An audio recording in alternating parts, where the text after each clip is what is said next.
70 of Glory, Glory, and Roll Tide. It's been a while. 2 weeks. The first week was because DJ just decided not to tell me he was doing something on Monday night, so we didn't have a show.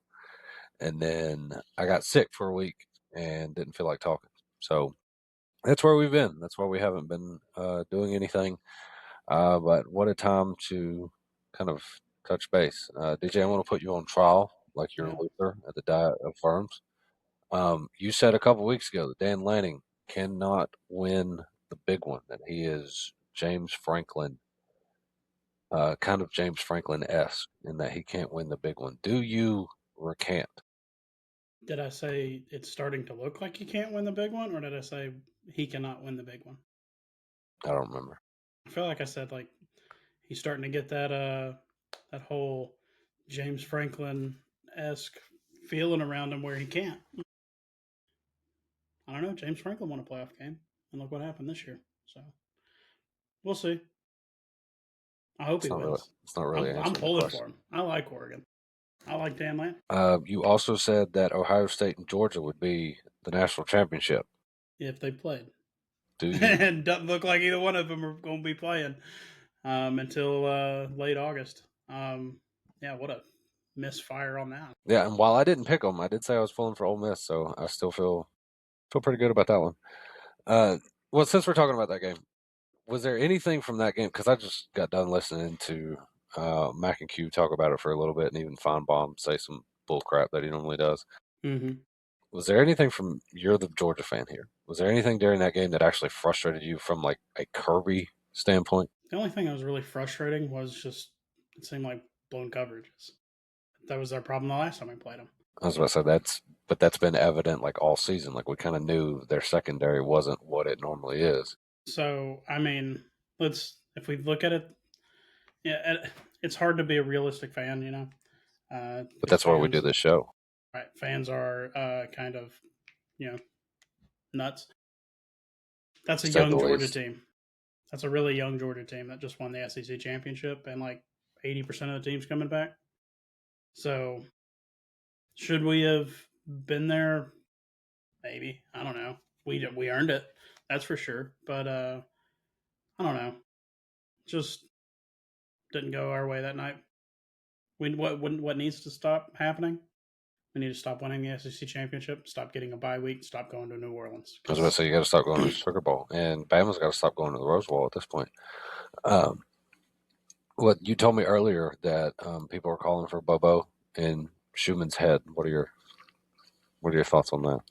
Well, I mean, I think because wasn't Bobo a finalist for the Broyles Award? Bobo had really good games this year, and if Georgia fans are going to sit there and act like he didn't, they're insane. We don't win that game at Tennessee early in the year unless Bobo's calling that, because that was master class. You're keeping up with the biggest gunfighter in the conference with Heupel. That's hard. Should we have won that game? Oh no, we should. I'm glad we did because I had a lot of crow to eat if we didn't. But that is just a. I think Bobo stays. I think Schumann leaves, but I don't think it's because he gets fired. I think it's because he goes and takes a job. Schumann's not going to get fired.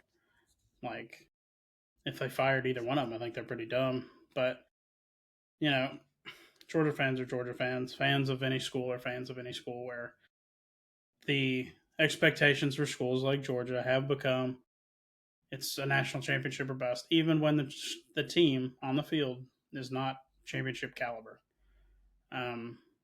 Now, maybe I should rephrase that. Early in the year, did I think Georgia was going to win the title? No, you told me they were going to lose to Mississippi State. Right. I told you I was worried about that game. And then a week later, you told me they were never going to lose again. Right. Because we won in Starkville, of all places. It's if you go from the beginning point of the year to where the team ended up, it was a great year. Only one team gets to win the last one. It's not going to be us. I just look at this like you telling me that Bobo needs to.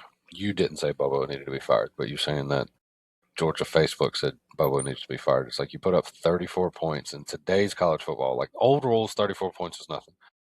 Like old clock rules. Today's clock rules, 34 points is something. You put up 34 points in a playoff game, and you should be fired. And that's an incredibly dumb take. Very uneducated take, and it's just like, all right, like who's going to be better? And I'm sure like that question gets asked a lot. And a lot of people hate that question, but like generally, who would you want calling that offense? I think Mike Bobo is the perfect person for the style of quarterback and the style of run game, the Mm-hmm. style of receivers, and the style of tight ends that Georgia has. Like that, those players fit Bobo's systems perfectly, and I think it's evident in like how well they can actually play offense. Like because none of these backs are Nick Chubb, Sony Michelle, Right. frickin' Todd Gurley, but they're still pretty good. They can still run through a brick wall, and Mm-hmm. like they still run downhill hard. And it's like what I don't know what else. You can be upset about the personnel, but the person calling the plays is still putting these guys in a pretty good position to score. Right. And like you were asking, was there anything that frustrated me? You said Kirby side. No. The only thing that really frustrated me, I guess, was well, this is the problem. Every game should be broadcast in all 22. There should be an option for that. I should be able to see everything. You're talking And I about like guess the yeah, Skycast from behind.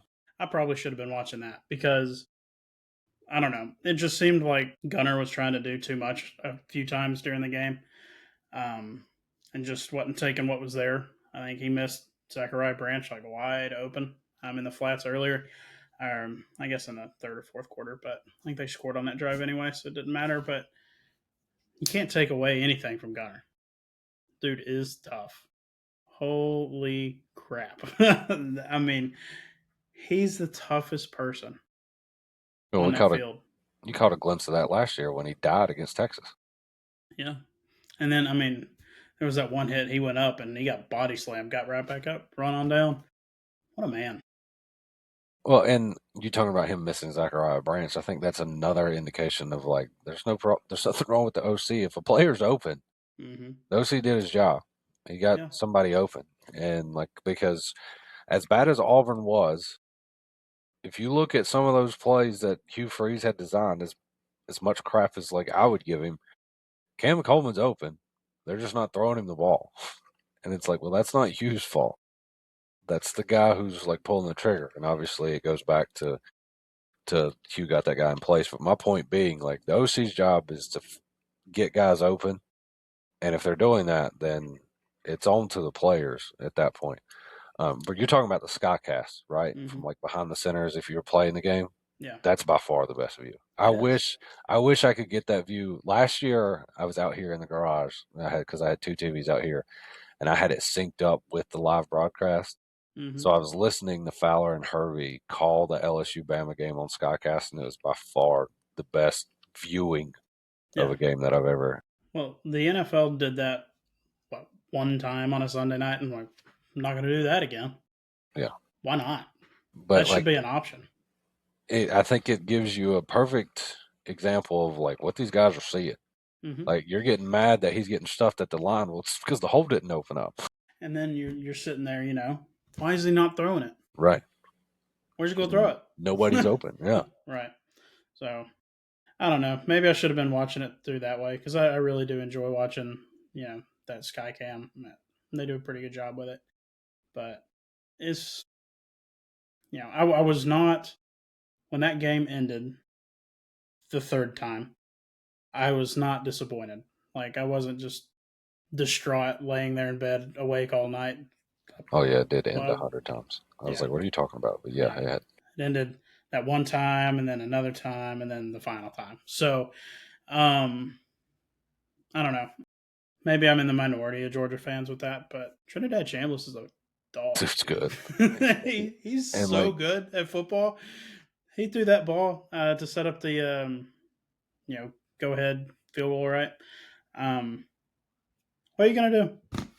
That's well, just and that's the other thing too. Like Ole Miss's kicker, like those weren't chip shots. no. He was Dude was showing off his leg, and like there comes a point in time where it's just like, all right, yeah, defense, you did your job. You forced a very tough field goal, and if he makes it, it's like, well, dude, tip your cap. There's nothing we can do about it. right. So when he Trinidad had carved his team up twice, had no answer for him at all, and when they looked like they had an answer, he'd get out of the sack and make a play every single time. And this is a So D2 quarterback. yeah, it That's obviously never should have been at Ferris State because holy crap, the guy is talented, and whether or not he goes back to LSU, not LSU, jeez, Lane Kiffin on the brain. Sorry guys. If he goes back to Ole Miss, plays another year, if they give him the extra year, or if he goes to the league, somebody's gonna be happy with him. That guy can play. He's a lot of fun. I was, I just accepted the defeat. I guess it was a weird feeling. About halfway through the second half, I was like, "We're gonna lose this."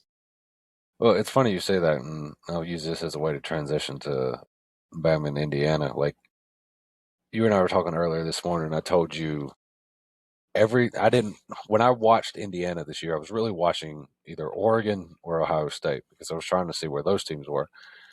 And I had told you I thought Indiana was more physical than those two, but that's really all I took from Indiana. And I had saw somewhere that said Mendoza, when he plays teams with a pulse, like his stats are kind of pedestrian. And so I was kind of hoping for that. But everything Mm-hmm. that I had heard leading up to the game said, like, Indiana may not be as talented as the rest of these teams in the playoff, but they are the best team in the sense that they don't shoot themselves in the foot. They don't make mistakes. They stay in their gaps. They're very disciplined in what they do. Mendoza's not going to turn it over all that or like freely. Like John Mateer's a gunslinger. John Mateer's going to throw it to the wrong team. Mm-hmm. Fernando Mendoza's not going to do that. And what a lot of people I don't think understood, including myself, until I started hearing it leading up to the game, was Indiana doesn't actually want to throw the ball. They want to run the ball. Right. And they're good at running the ball. Nobody knows it, though, because Mendoza won the Heisman. And then you actually start watching the game. The game started off great because Bama forced a 3-and-out, got 2 sacks on Mendoza, and I'm like, okay, like I feel pretty good here. Mm-hmm. I will note, saying I was cautiously optimistic going in the game. I thought Bama was going to have to play perfect. I thought if Bama was going to win, I thought Bama was going to have to do what they did the first time against Georgia, or kind of bend don't break the way they did against Tennessee until they were able to kind of pull away from that type of thing. And so when Bama goes forces Indiana to go 3-and-out and they get 2 sacks on them, I'm like, all right, that's a great start. But now you've got to score here. You have to score here. And when they didn't score, I was like, now they're in trouble. Yeah. Because you had your opportunity to kind of really set the tone and they Mm-hmm. didn't do it. And then from there, it just kind of turned out to be what everybody was saying in Alabama sports radio, from Cole Kublik to Greg McElroy. They were like, this team's going to run the ball, and then when they get to 3rd and down, like they're going to convert. They're just going to, and they did. Now, what I will say, and this is an uneducated, ignorant mind saying this, but my guess is it's almost as if, because defensively this was not their best game at all, but it's almost like they got inside their own heads and tried to outcoach themselves and got away from what made them so successful. Kane Mm-hmm. Womack's defense all year has been a zone defense.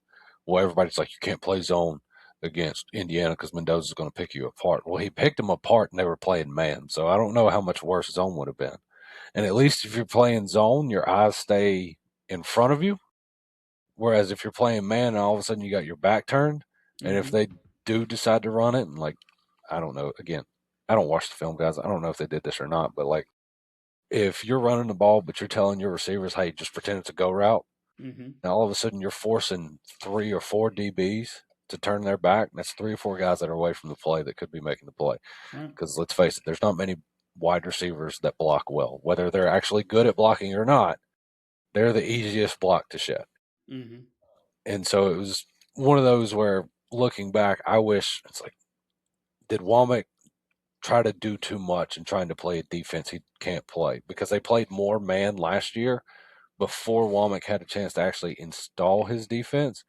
Because, and I'm saying this based off of what you saw last year versus what you saw this year, they played man last year because it was almost like, you know what's easy? Hey, you got that guy. That's it. That guy Mm-hmm. right there, that's who you're guarding.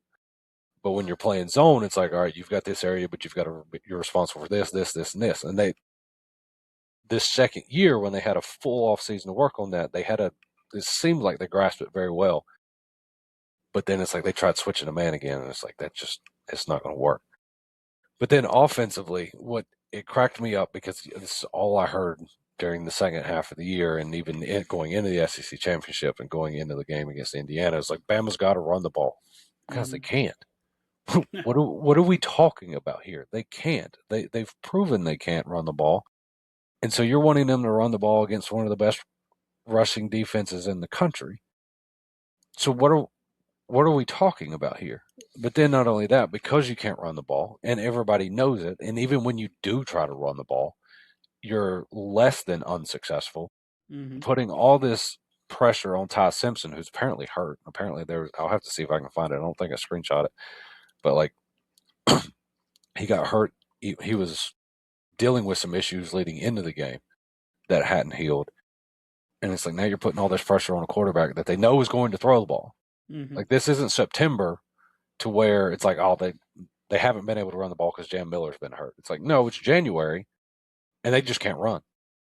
And so we may send 5, but we know we can get there with 4, and we're going to make Simpson try to beat us with one more guy in coverage than what he has trying to catch the ball, or 2 more guys than what's trying to catch the ball. And so to me, it was frustrating to lose? Absolutely. I don't want to lose. But if you actually understand what was happening, and you should if you're a Bama fan because you watched it all year, they can't run, so they're forced to pass. And when you're forced to pass, everybody knows what pass plays you can do. You don't have the deep ball the way that's like the one area that Milrow had better than Simpson Mm-hmm. was Milrow. I don't want to say he could actually throw the deep ball. I think he just threw it and somebody went and caught it. But it's like if all you have is a short to mid passing game and you can't run the ball, it's going to be pretty easy to kind of design a game plan to Yeah. stop you. Do you feel like how Indiana is built? Very similar, in my opinion.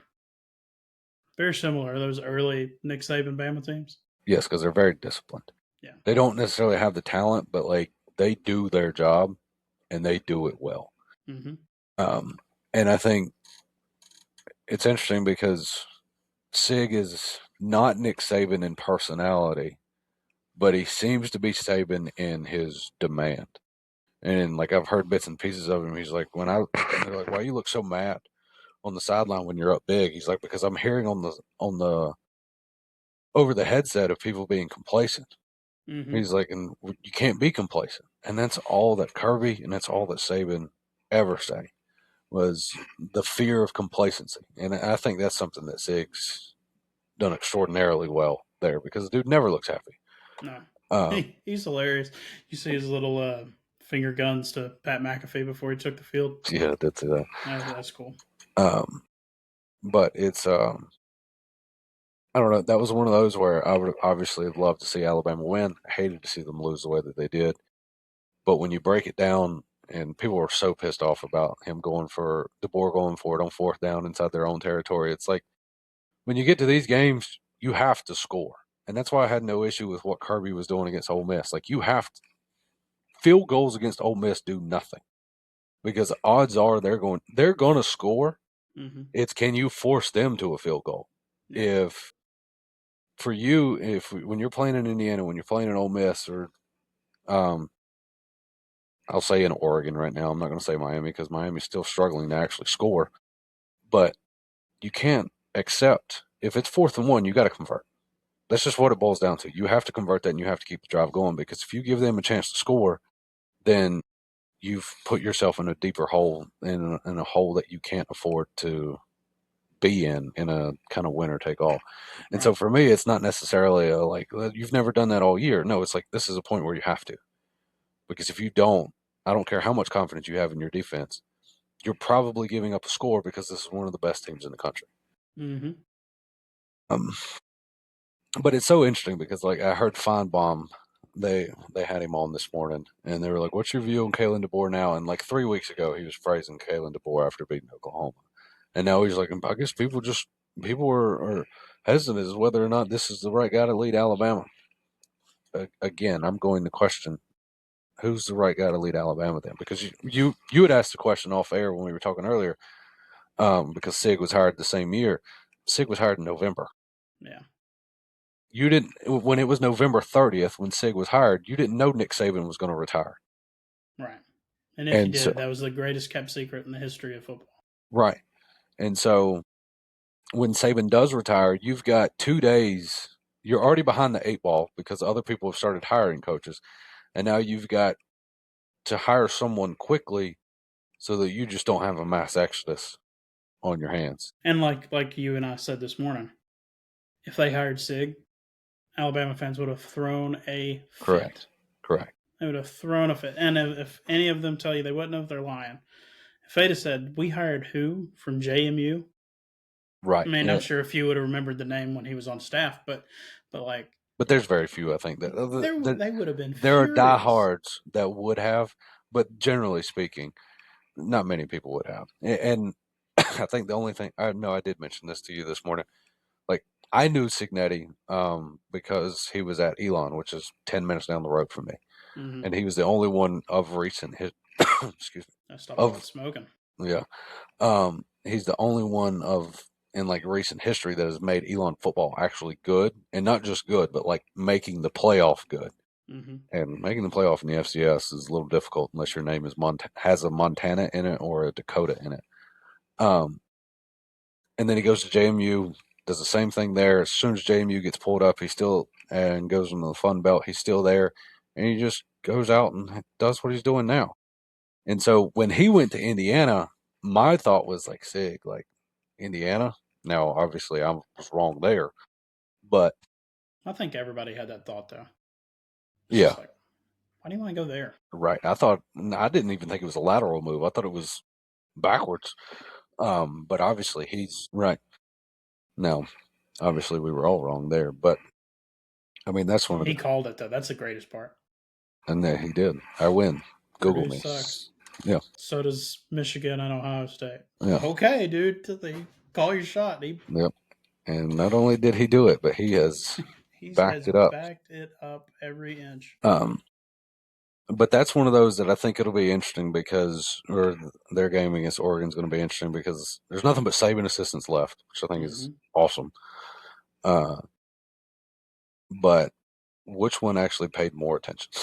Because I think Oregon's going to have more talent. But right now, what we're seeing is the one that's more disciplined Mm-hmm. is the one that's actually dominating. And speaking of assistants, though, it didn't. Was I wrong, or did it seem like Golden and Kirby were like best friends the way they embraced each other after the game? They seem pretty friendly. I'm sure they've had some conversations there in the past Yeah, month I and a half. wonder, like, if you're the getting hired by Nick Saban, do you is like your first call like Kirby Smart and be like, "Yo, like, I know we may have never talked before in my life, like in our lives, but like, what do I need to be aware of when I Yeah. go into a defensive team meeting Get ready with to get Nick Saban?" chewed, probably. Yeah, What? No matter how good the game went, get ready to get chewed. I think the I saw in Golding. I don't remember who. I don't even know who he was talking to, but like he was somebody was interviewing. They were asking him about his interview with Saban. He said he got brought in at like 10 o'clock in the morning at the facility, and they had an offense drawn up already on the board, and he's like the whole defensive staff is in there, and Saban was just like, all right, just walk us through how you would counter this. And he said from like 10 a.m. to like 7 p.m. He's like, I'm just drawing all these defensive plays about what I would do against these certain sets and stuff like this. And he's like, the more I looked at it, I was like, this is Clemson's offense. Saban's using Golding's interview to help prepare for the national title. That's actually incredible. Yeah, and it's like that is It tells you why probably he was the greatest coach of all time. yeah. He wasn't. I mean, he's not afraid to ask questions, and I think Kirby's the same way. Like I think Yeah. any rational coach is the same way. Like they realize that they're good because they're not afraid to ask questions and not afraid to be like, I'm not the expert at this. You are, so help me Yeah. figure it out. And Um, it doesn't hurt to have extra voices say stuff. no, then I wish I could have been there. Like, just there needs to be a documentary with like hidden, like Last Dance level documentary of the Lane Kiffin, Kirby Smart, Nick Saban time in Tuscaloosa, and like just practices. I don't even want to like don't even show me anything from games. I just want to see what practices was like when like Lane would call audibles just to make Kirby mad, and then they would like apparently fist fight each other because they were doing it. Yeah, no, that like a HBO Hard Knocks style, fully uncensored would be great. I don't know if you could go fully uncensored, but if you did go censored, I don't think you'd actually hear a word either. So If you go uncensored, you can throw it on like Netflix or something. yeah, I'd have to watch it with sound off and captions on so that I could actually watch it around the kids. Or just headphones. But then they're going to want to hear That's true. the as a Georgia fan. How do you feel about Carson Beck making it further? No, that's a fair. Actually, that was one of the questions I wanted to ask. Mm-hmm. All this portal stuff. Yeah. Isaiah Horton, wide receiver for Alabama, came from Miami. Mm-hmm. What the heck's going through his head right now? Well, Georgia had 3 Miami guys, and they all put on their stories. The grass was greener after they won the SEC championship. So Miami fans had a lot of fun with that this past week. I bet they did. Yeah. But then you got Carson Beck on the flip side, Mm-hmm. who goes from Georgia to Miami.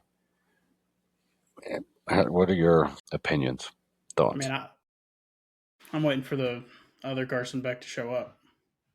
Eventually, he's going to throw 4 interceptions. If Malachi Tony doesn't try to keep handing the ball to the other team, Yeah. because he's forgotten how to hold on to the ball. Yeah, and it's good for him. I don't care. I'm not pulling for him. He's you leave. I don't care. I'm the same way with the other teams I pull for. If you leave Pittsburgh, good luck. I'm not pulling for you. If you leave Atlanta, like Freddie Freeman, right? Don't care. I hope you never win another World Series. Unfortunately, he's won 2 though. Yeah, I know, Since and they're never going to stop losing. So, no, when he left and came back and did his whole boohoo tour about, oh, I didn't want to leave. I did. I took more money, and then I fired my agent to save face. Nah, I got nothing for you, dude. I hope they don't retire 5. I hope somebody give it to some rookie that's no good. well, that's why I always go back to kind of what Chipper said and kind of how I've always felt. If you wanted to be here, you'd be here. Right. And the name on It's as the front simple of as the that. jersey and the logo on the side of the helmet is a lot more important to me than the name on the back.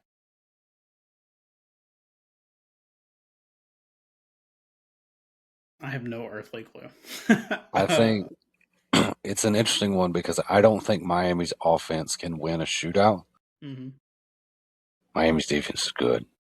Like Miami's defense has some dudes. It's going to be really interesting. When is that game? Is that Friday or Thursday? That's Thursday. Yeah, that's Thursday. And So then that should be interesting. yeah, let's send the 2 easternmost teams to Arizona and send the most western team to Georgia. Yeah, I'm I'm pulling for. I guess I'm pulling for Ole Miss, just because I think it'd be funny to watch LSU have to pay Lane that money, um, and it'd be a good story for them. Like they kind of got rode off by a lot of people, me, going into the playoff. So seeing them go on this insane run to the championship would be pretty cool. Um, and then I don't know. I think whoever wins the other game is the national champion. But I've said that about other things, Yeah, so you've said that about other teams as well. I could just be jinxing them. I don't know. I don't know. It's hard to, and I'm not saying this because of what they did to Alabama. I'm just saying because of how disciplined they look. It's hard to say no to Indiana Mm-hmm. or go against Indiana.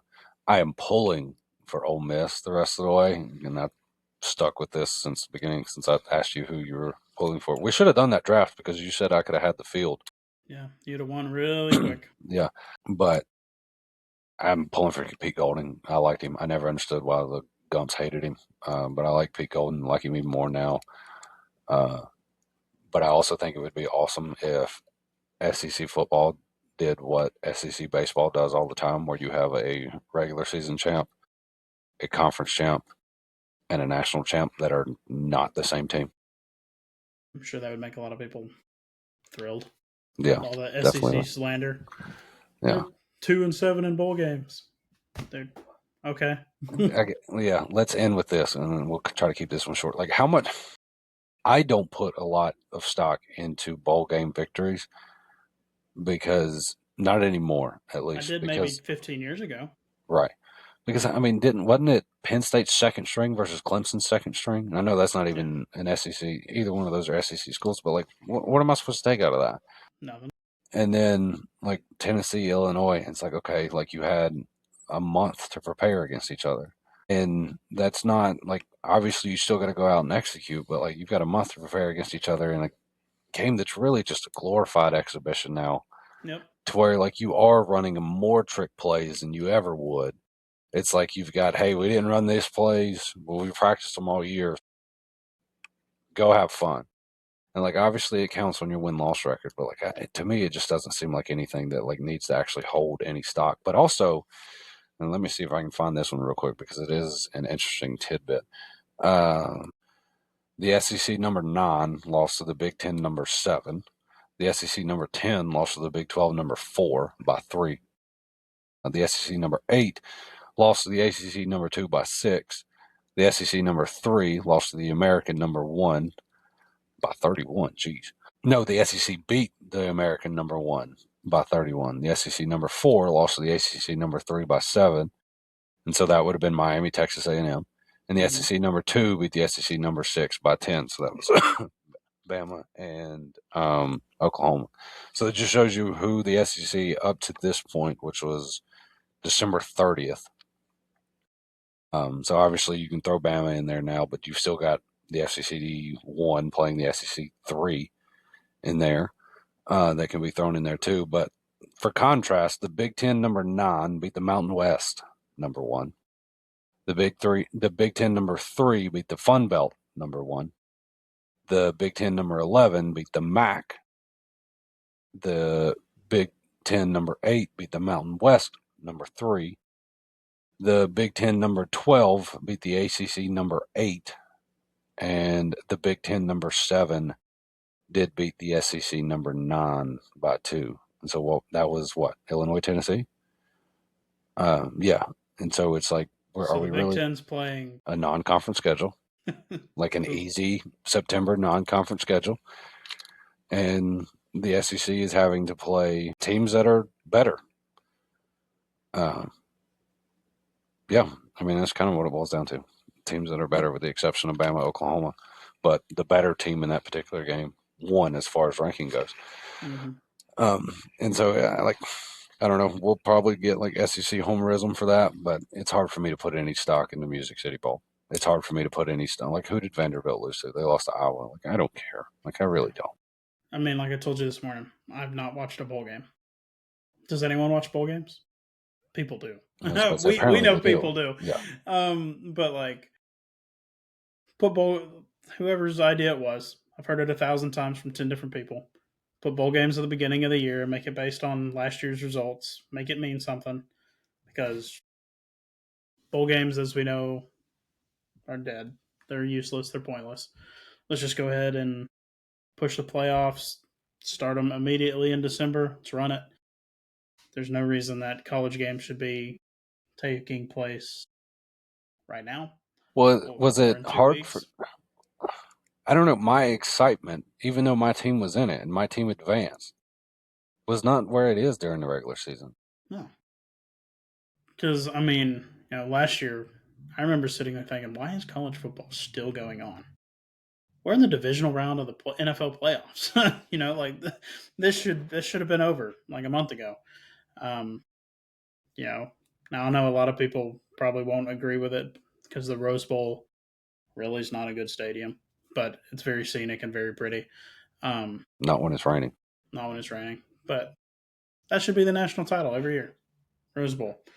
Um, it's, in my opinion, the coolest trophy of the major bowl games. So make that I like the the Pop Tarts Bowl. that is a cool trophy. Only because it's got a toaster though. Wild berry's the best. Anyway, um, like there's just no reason for it. And then that would sync up all the transfer stuff as well with coaching Well, that's what doesn't make carousel and any everything. sense. That's so dumb. Yeah. Yeah, like The NFL's allowed to have Black Monday, but like colleges have to fire and hire coaches in the middle of the season. I guess so dumb. This week, glad to be back. I don't know what we're going to talk about there. I guess we can talk about transfer portal stuff because I can go on a full rant on that because people are, I don't know. We'll get into it later. But no, I guess we'll see y'all on Thursday. Roll Tide. Folks.